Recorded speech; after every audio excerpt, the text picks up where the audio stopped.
the world's most advanced fighter jet, nearly taken down by a missile fired from a desert battlefield. Not by Russia, not by China, but by the Houthis? And now Iran says they've done it. But can Iran really track, let alone shoot down, a stealth F-35? Let's unpack the truth behind the jet that costs over $80 million, and how close it came to disaster. The F-35 Lightning II is the pride of American air power. Built for stealth, dominance, and global reach, it's supposed to be untouchable by today's air defenses. But after Iran claimed it shot one down, and after a shocking near hit by a Houthi-fired missile in Yemen, military experts are asking, has the age of stealth supremacy ended? This matters because the F-35 isn't just an American icon. It's the frontline fighter of over a dozen US allies, including Israel, who reportedly used them against Iran in a recent shadow war. To understand what's at stake, let's start with the jet itself. The F-35 Lightning II, built by Lockheed Martin. This isn't just a plane, it's a flying supercomputer. With a price tag of over $80 million per unit, the F-35 was designed to do what no other aircraft can. Its most famous feature is stealth. The aircraft is shaped and coated with radar-absorbing materials that make it nearly invisible to traditional radar systems. Its edges are angled to deflect signals, and it carries its weapons internally to avoid detection. But it's not just about being invisible. The F-35 is a data hub.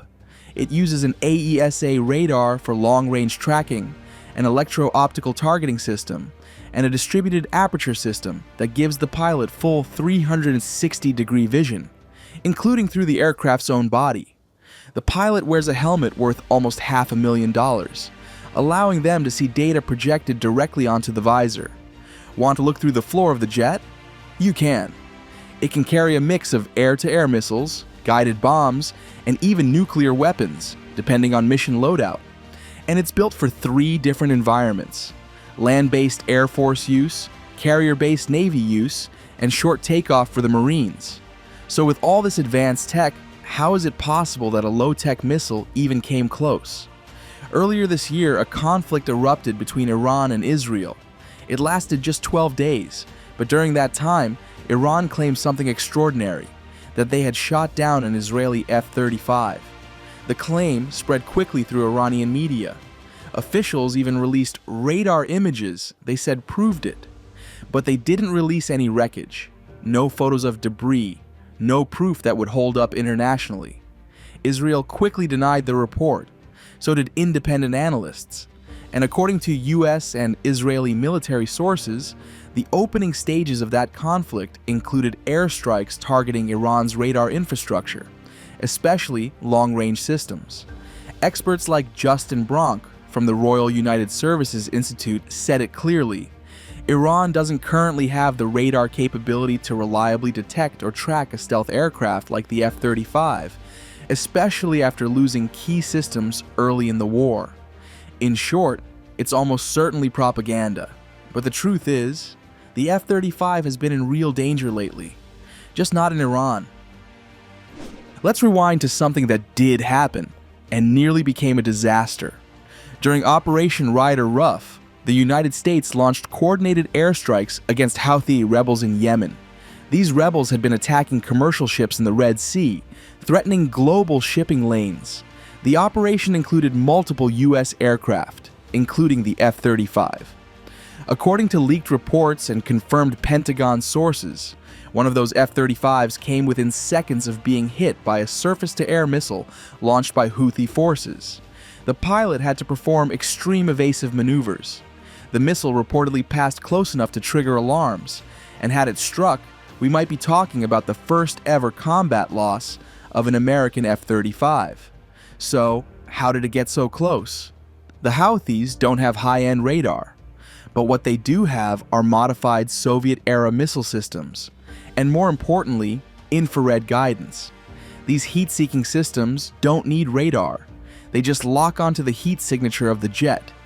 This incident shows that even the world's most advanced aircraft can be vulnerable, especially when fighting unconventional enemies using clever tactics. Operation Rider Rough was a real-world test of U.S. air power against irregular threats. It involved a combination of aircraft, each with a specific role. F-35 Lightning IIs, used to suppress enemy air defenses and identify targets with precision. B-1B Lancers, long-range heavy bombers used for large-scale strikes. F-15E Strike Eagles, ground attack support. MQ-9 Reapers, used for ISR, intelligence, surveillance, reconnaissance, and targeted drone strikes. The operation successfully degraded Houthi missile sites and radar installations. But the near loss of an F-35 raised alarm bells behind closed doors. It wasn't the first time a stealth aircraft had been challenged, but it might have been the closest call yet. The big question now is stealth still enough? The F-35 was designed for a world of conventional threats. But warfare is changing. Cheap sensors, infrared seekers, AI-guided drones. These are emerging threats that can bypass traditional defenses. Iran might not be able to take one down today, but with partners like Russia and China, they're learning fast. And when even a rebel group can nearly down a stealth fighter, it's clear. The battlefield is evolving faster than ever. Now, even though Operation Rider Rough officially ended weeks ago, the region is far from quiet. In fact, the US and its allies are still maintaining a strong military presence across the Red Sea, the Gulf of Aden, and surrounding airspace.